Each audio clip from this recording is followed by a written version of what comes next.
Welcome to Agricultural Development Trust, Sharda Bai Pawar, Mahila Arts, Commerce, Science College, Sharda Nagar, Baramati.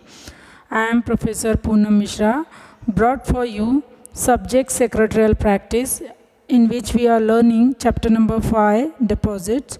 So students, we have already understood what is deposit and who can accept the deposit. It is a short-term source of financing and it is an external source of financing.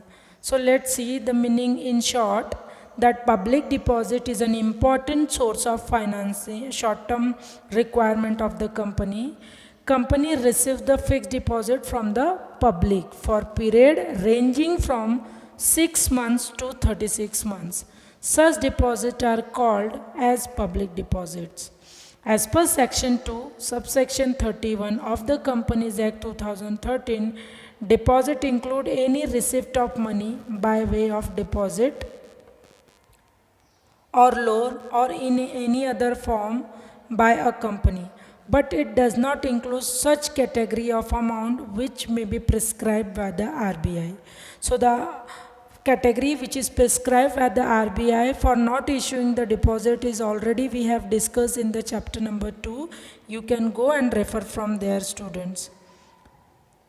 Further, let's see important question from this chapter, that is acceptance of deposit. Who can accept the deposit? So students, any banking company, non-banking company, housing finance company, means monetary related company cannot issue the public deposit and they cannot accept the public deposit.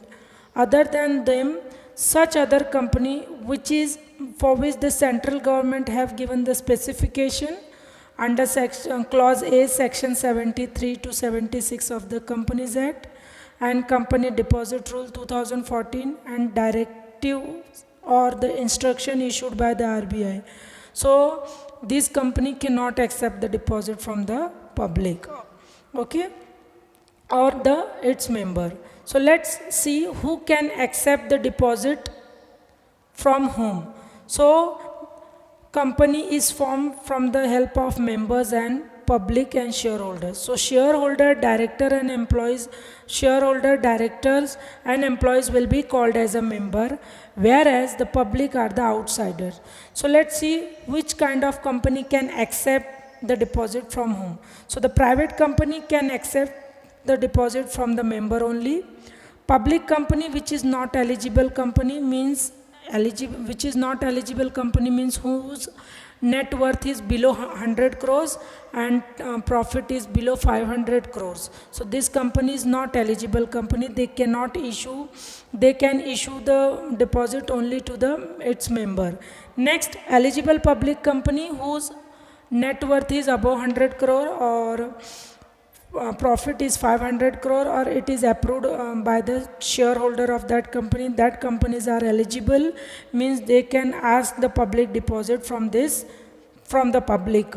So next, from public, what kind of company can go for the deposit? So eligible public company is eligible for the member also and for the public also, and other than eligible company, only government company can ask the public deposit from the general public. Now let's see private company. A private company can accept deposit from its member, director and relatives of the director, blood relation. Blood means the person who is related, who has a blood relation with the directors, they can give the deposit investment to the company. Next, public company which is not eligible company, this company can accept deposit from its member or director only.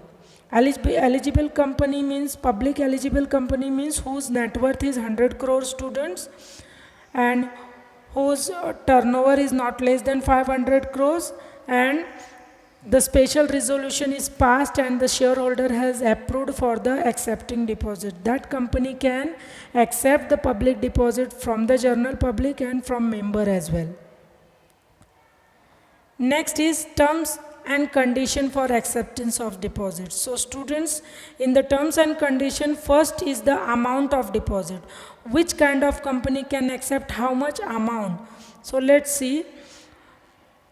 Private company. A private company can accept deposit from its member or director or relatives of director not more than 100% of the aggregate paid up share capital. So what is paid up share capital? Which is the share amount which is fully paid to the company by the shareholder, that is paid up share capital. So students, and from 100% of means equal to paid up share capital, private company can go for the public deposit, deposit, and private company can issue the deposit only to the member. So however, certain class of the private company which is specified by the act, they can go beyond the 100%.